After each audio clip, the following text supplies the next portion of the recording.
नमस्कार, आपका स्वागत है। दोस्तों, नवरात्रि की यह महान कथा सुनने से बड़े बड़े कार्य सिद्ध हो जाते हैं। दरिद्री को धन, रोगी को स्वास्थ्य, कमजोर को बल, संतानहीन को संतान, स्त्रीहीन को सुंदर पत्नी की प्राप्ति होती है।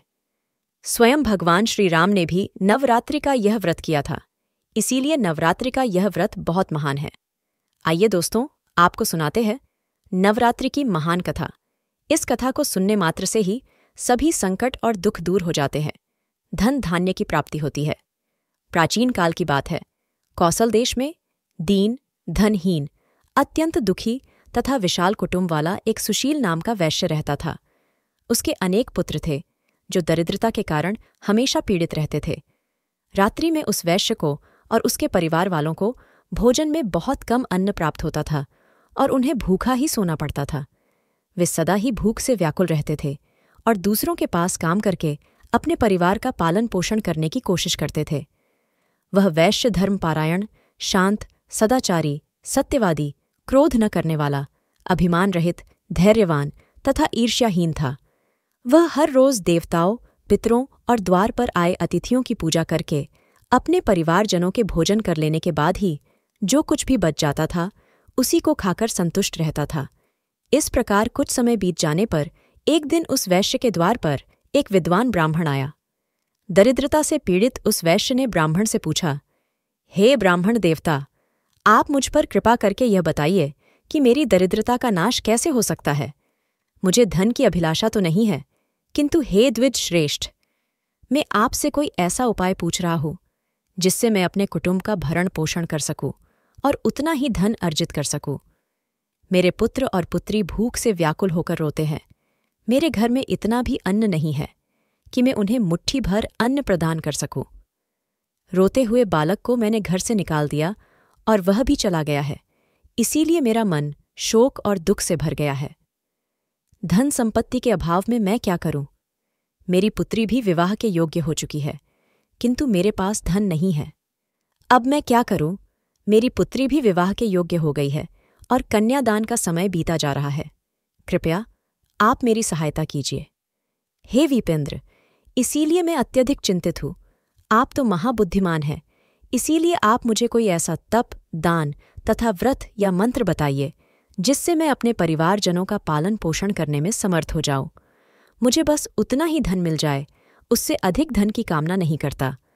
आपकी कृपा से मेरा परिवार अवश्य सुखी हो सकता है। कृपया आप मुझे कोई उपाय बताइए।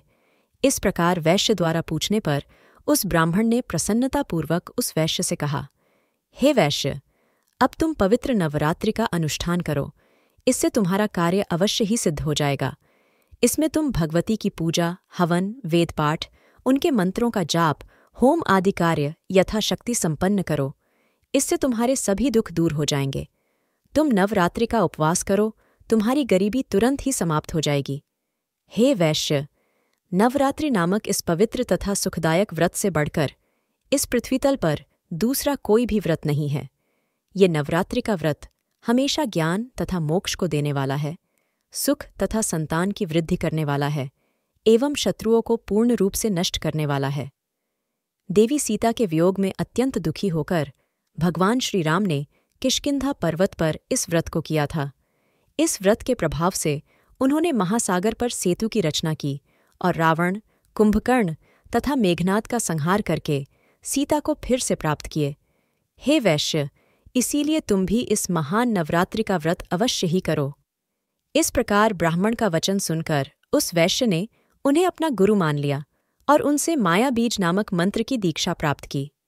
उसके बाद आलस्यहीन होकर भक्तिपूर्वक संपूर्ण नवरात्रि भर उसने मंत्र का जाप किया और अनेक उपहारों से आदरपूर्वक भगवती का पूजन किया।